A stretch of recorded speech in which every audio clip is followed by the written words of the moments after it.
Today we'll start with multi-stage compression. Now see, as the name itself indicates, what is multi-stage? Multi-stage means in two stages. Multi means not two, more than two. Less. If there is one, there is single stage. If it is multi means what? More than one. So what happens here in this diagram? You can see this. We are compressing the air in more than one cylinders. Okay. Then after first stage compression, the fluid is passed through the small cylinder, and the gas is compressed to the required pressure. After that pressure is obtained, it is delivered to the delivery. From the delivery pipes. Now see the PV diagram for this is drawn in the figure.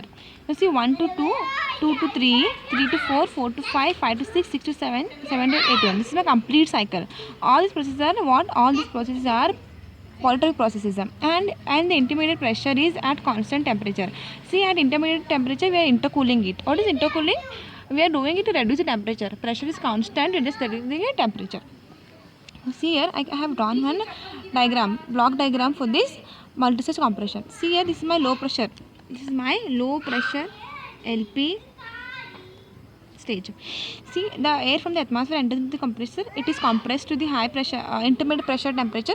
See here, I have written here PI and TI. What is that? Intermediate pressure and temperature. Now from this, the pressure, the air which is in intermediate pressure and temperatures is entered into the what is this intercooler? Now what happened in the intercooler? In intercooler is a device which absorbs the heat.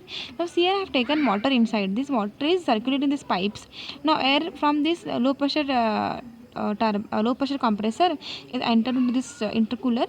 Now after that, see what is the advantage of intercooling? Advantage of intercooling is the temperature is kept constant.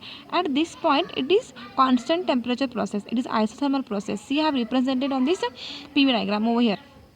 Now this intermediate pressure temperature air is taken into the high pressure compressor. Here it is compressed to high pressure. Then the high pressure temperature is P2 T2. It is delivered to the delivery pipe. This is nothing but my multi-stage compression, and this is my PV diagram. Now see here, if the intercooling is perfect, if this process of intercooling is perfect, then the gas entering the first stage and second stage should be at the same temperatures. Okay, if the intercooling is perfect, the temperature T1 and T1 should be equals to T2. And the work saved due to intercooling is represented by this hatched line. You can see this hatched line. This is nothing but work done or work saved by intercooling. Now see, this was nothing but multi-stage compression. Now what we will do is optimum condition, minimum power. Okay, see I have drawn the PV diagram over here. See, this is my PV diagram. Okay, so represented like this. This is 1 to 2, 2 to 3. Okay, then 3 to 4 is all processes are represented on this PV diagram. This is upper part, this area 4, 2, 7, 6, 3, 5. This is my high pressure compressions. High pressure is taken here, and this area 1, 4, 2, 7, 8. This is when low pressure area. What is this hatched line? The hatched line indicates work done. What is that? And the hatched line indicates the intercooling. If you are considering the intercooling, this is represented, and this is my PV diagram. What is this? P2 high pressure, P1 is initial pressure, and PI is intermediate pressure. What is the net work done? The formula for net work done is N upon N minus 1 into P1 V1, P5 by P1 raised to N minus 1 by N minus 1. This equation we have derived previously. Okay. Now see here, we can see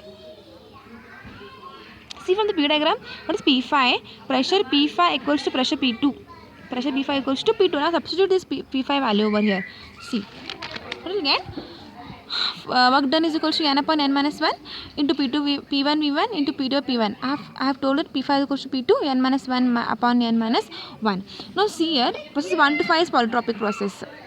So T5 by T1 is equal to P5 by P1 raised to N minus 1 upon N. So what will be T5? T5 equals to T1 into P5 is P2, T1 into P2 by P1 raised to N minus 1 upon N. Now see here, if I am considering the net work without intercooling, if I am considering the network without intercooling, what area I should refer? I should refer this area. I am not considering the intercooling part. This part is rejected. So it will be there 1, 4, 7, 8, 1. This one area plus 4, 5, 6, 7, 4. This area. Okay, see here. 1, 4, 7, 8, 1, 4, 5, 6, 7, 4. So work done in this process is what? N by N1 into P1 V1. See here, which pressure I should take in this area? I have two pressures. P1 and PI is there in this area, and this area P2 PI is there. Okay, this is area 1, 4, 7, 8 is one area, 4, 5, 6, 7, 4 this is another area. I'm not considering this hatched line because I'm not considering intercooling here. I'm not considering what? Intercooling. And what is the pressure is there? P1, Pi by P1 and P2 by Pi. We have network C n upon n minus 1, P1 V1, Pi by P1 n minus 1 upon n minus 1 plus n upon n minus 1 this area. So P4 V4 into P2 Py raised to n minus 1 upon n minus 1. This is my equation number 3. Now see, net work done per second with perfect intercooling. Now see what I'm considering the intercooling. So which area I should take? I should take this area. 1, 4, 7, 8, 1 and see this area 6, 3, 6, 7, 2. Okay, 2, 3, 6, 7, 2. Which? 2, 3, 6, 7. This area. I'm considering what? Intercooling. So I'm considering this area. Now what will be there? What pressure will be there? Cn, same formula. N upon n minus 1, P1 V1, Pi by P1 raised to n minus 1 upon n minus 1 plus n upon n minus 1. So P2 V2. P2 Pi n minus 1 upon n minus 1. This is my equation number 4. Now see here, what is the process temperature relation? Process 2 to 3 is considered as polytropic. So what is the temperature? Delivered temperature is given by T3 by T2 raised to P2 Pi raised to n minus 1 upon n. But T3 is equal to T2 into P2 by Pi. So T2 is equal to T1 for imperfect intercooling. So T3 will be what? T1 into P2 P1 raised to n minus 1 upon n. This is my temperature, delivered temperature. Now what is P1 V1 by T1 is equal to Pi V2 by T2. Since it is isothermal, T1 equals to T2 get cancelled. What is remaining? P1 V1 is equal to Pi V2. Now what will substitute? I'll substitute in this equation. See, in this equation what I'll do? I'll substitute P1 V1 see P2 V2 as P1 V1.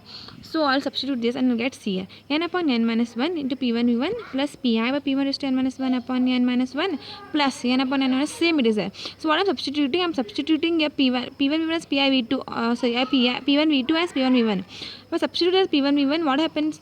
I'll take out what is common now. N upon n minus 1 is common. P1 V1 is common. What is remaining? Pi by P1 raised to n minus 1 upon n minus 1 plus n upon n. See, I have taken this common out. So what is remaining in the bracket?